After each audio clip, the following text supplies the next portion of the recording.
Hello friends, ಇವತ್ತು ನಾವು ಹಣದ ಪೂರೈಕೆಯ ಬಗ್ಗೆ ನೋಡೋಣ.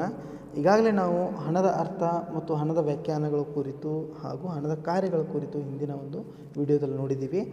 ಈಗ ಹಣದ ಪೂರೈಕೆ ಅಂದರೆ ಏನು ಮತ್ತು major components of stock of ಮನಿ, ಹಣದ ಪೂರೈಕೆಯ ಒಂದು ಹಣದ ಪೂರೈಕೆ ಒಳಗೊಂಡಿರ್ತಕ್ಕಂಥ ಬಾಬುಗಳು ಯಾವುವು ಹಾಗೂ ಭಾರತದಲ್ಲಿ ಹಣದ ಪರಿಕಲ್ಪನೆ ಅಥವಾ ಹಣದ ಪೂರೈಕೆಯ ಪರಿಕಲ್ಪನೆಯನ್ನು ಯಾವ ರೀತಿಯಾಗಿ ಅರ್ಥೈಸಲಾಗುತ್ತೆ ಮತ್ತು ಅದರ ವ್ಯಾಖ್ಯಾನ ಏನು ಅಂತೇಳಿ ನೋಡೋಣ. ಈಗ ಮೊದಲಿಗೆ ಹಣದ ಪೂರೈಕೆ ಅಂದರೆ ಏನು ಅಂತೇಳಿ ಅದರ ಅರ್ಥ ನೋಡೋಣ. Supply of money refers to aggregate stock of money, that is currency notes and coins held by the people in the country at a particular point of time. ಅಂತ ಹೇಳಿದರೆ ಒಂದು ನಿರ್ದಿಷ್ಟ ಸಮಯದಲ್ಲಿ ಒಂದು ಆರ್ಥಿಕತೆ ಅಥವಾ ಒಂದು ದೇಶದಲ್ಲಿ ಜನರ ಬಳಿ ಇರುವ ಒಟ್ಟು ಕರೆನ್ಸಿ ನೋಟುಗಳು ಮತ್ತು ನಾಣ್ಯಗಳನ್ನು ಒಳಗೊಂಡಿರುತ್ತೆ. ಅಂದರೆ ಹಣದ ಪೂರೈಕೆ ಅಂತ ಹೇಳಿದಾಗ ಸರಳವಾಗಿ ಹೇಳಬೇಕು ಅಂತ ಹೇಳಿದರೆ ಒಂದು ನಿರ್ದಿಷ್ಟ ಸಮಯದಲ್ಲಿ ಒಂದು ದೇಶದ ಜನರ ಬಳಿ ಇರುವ ಒಟ್ಟು ಕರೆನ್ಸಿ ನೋಟುಗಳು ಮತ್ತು ನಾಣ್ಯಗಳನ್ನು ಒಳಗೊಂಡಿರುತ್ತೆ. ಅದನ್ನೇ ನಾವು ಹಣದ ಪೂರೈಕೆ ಅಂತ ಹೇಳ್ತೀವಿ. ಬೇರೆ ರೀತಿಯಲ್ಲಿ ಹೇಳೋದಾದರೆ ಒಂದು ಆರ್ಥಿಕತೆಯಲ್ಲಿ ಒಂದು ನಿರ್ದಿಷ್ಟ ಸಮಯದಲ್ಲಿ ಚಲಾವಣೆಯಲ್ಲಿರುವ ಒಟ್ಟು ಕರೆನ್ಸಿ ನೋಟುಗಳು ಮತ್ತು ನಾಣ್ಯಗಳನ್ನು ಒಳಗೊಂಡಿರುತ್ತೆ. ಇದನ್ನೇ ನಾವು ಹಣದ ಪೂರೈಕೆ ಅಂತ ಕರಿತೀವಿ. So the supply of money at a particular point of time denotes the total amount of money in circulation. ಇದನ್ನು ತುಂಬ ಸರಳವಾಗಿ ನಾವು ಹೇಳ್ಬೋದು.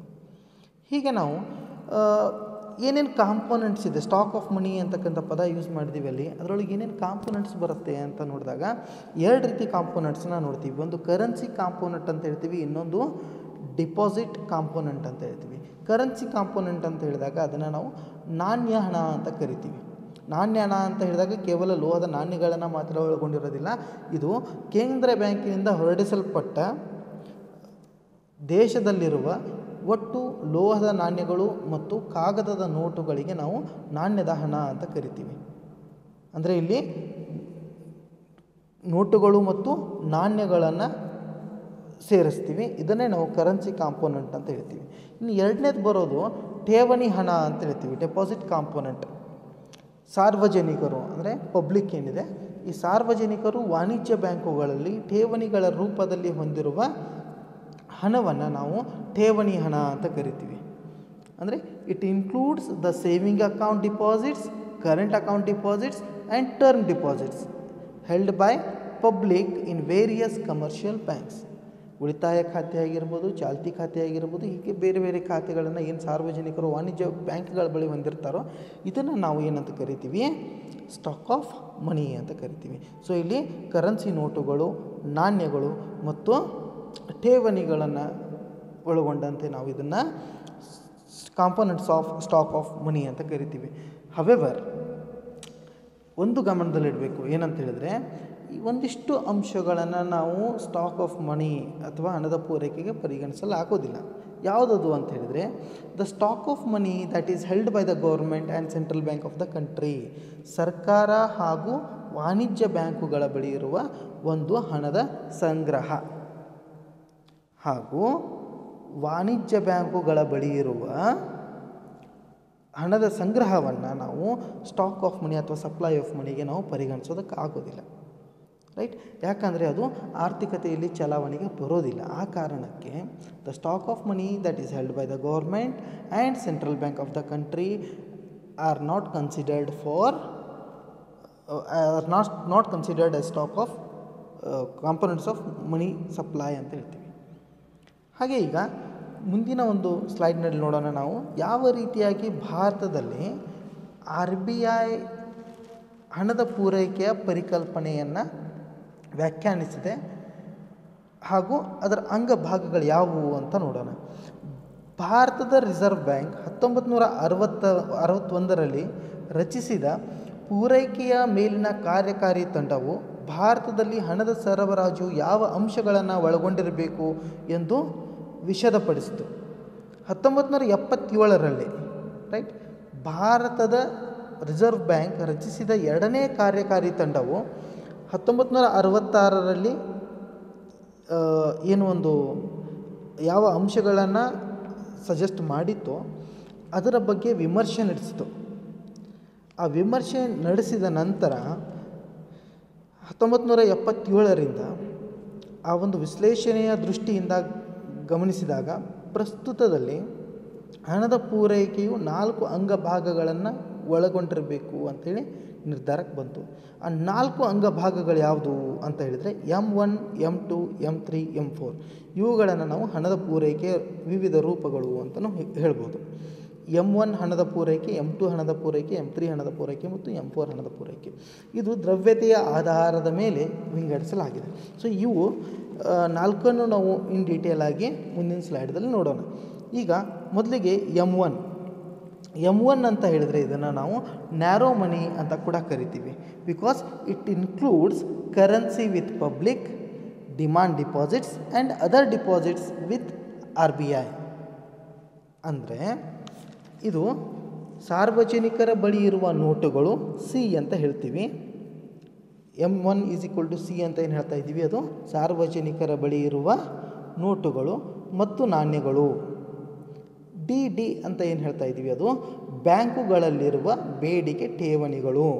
ಮತ್ತು OD ಅಂತ ಏನು ಹೇಳ್ತಾ ಇದ್ದೀವಿ, ಅದರ್ ಡಿಪಾಸಿಟ್ಸ್ ಅಂತ ಹೇಳ್ತೀವಿ, ಅದು ರಿಸರ್ವ್ ಬ್ಯಾಂಕಿನಲ್ಲಿರುವ ಇತರೆ ಠೇವಣಿಗಳನ್ನು ಒಳಗೊಂಡಿರುತ್ತದೆ. ಈ ಒಂದು ಸಮೀಕರಣದಲ್ಲಿ ನಾವು ನೋಡಿದಾಗ M1 C + DD + ODE ಅಂತ ಹೇಳ್ತೀವಿ. ಸಿ ಅಂದರೆ currency, notes and coins with the people are with the public. DD ಅಂತ ಹೇಳಿದರೆ demand deposits with banks. And OD ಅಂತ ಹೇಳಿದರೆ ಅದರ್ ಡಿಪಾಸಿಟ್ಸ್ ವಿತ್ RBI.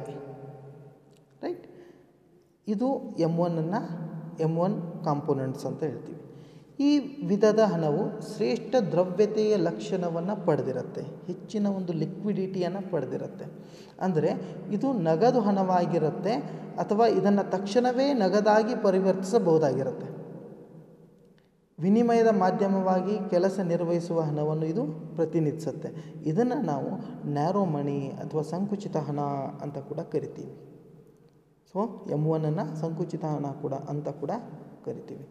ಎರಡನೇದಾಗಿ M2 ಏನನ್ನು ಒಳಗೊಂಡಿದೆ ಅಂತ ಹೇಳಿದರೆ M1 + POSBD ಅಂತ ಹೇಳಿದರೆ ಉಳಿತಾಯ ಬ್ಯಾಂಕುಗಳಲ್ಲಿರುವ ಉಳಿತಾಯ ಠೇವಣಿಗಳನ್ನು ಸೂಚಿಸುತ್ತದೆ. ರೈಟ್, ಹಾಗಂದರೆ represents post office saving deposits ಅಂತ ಹೇಳ್ತೀವಿ. ಪೋಸ್ಟ್ ಆಫೀಸ್ ಸೇವಿಂಗ್ ಡಿಪಾಸಿಟ್ಸನ್ನು ಒಳಗೊಂಡಿರುತ್ತೆ. ಸೊ M2 ನೋಡಿದಾಗ ಕೇವಲ C + DD + OD ಅಂದರೆ M1 ಅಂತ ಏನು ಹೇಳ್ತೀವಿ, M1 ಅಂತ ಹೇಳ್ತೀವಲ್ಲ. ಸೊ M1 ಪ್ಲಸ್ ಏನು ಮಾಡಬೇಕಿಲ್ಲ, POSBD ಅಂದರೆ post office saving bank deposits ಅಂತ ಹೇಳ್ತೀವಿ. ಸೊ M2 ಇದನ್ನು ಒಳಗೊಂಡಿದೆ. It includes all the components of M1 and saving deposits with post office. Right. So ಈಗ ಮೂರನೇ ಮೇಜರ್ ಯಾವುದು ಅಂತ ಹೇಳಿದ್ರೆ, third major of money supply ಯಾವುದು ಅಂತ ಹೇಳಿದರೆ M3 ಅಂತ ಹೇಳ್ತೀವಿ. M3 = M1 + TD. ಸೊ ಇಲ್ಲೂ ಕೂಡ M1 ಬಂತು.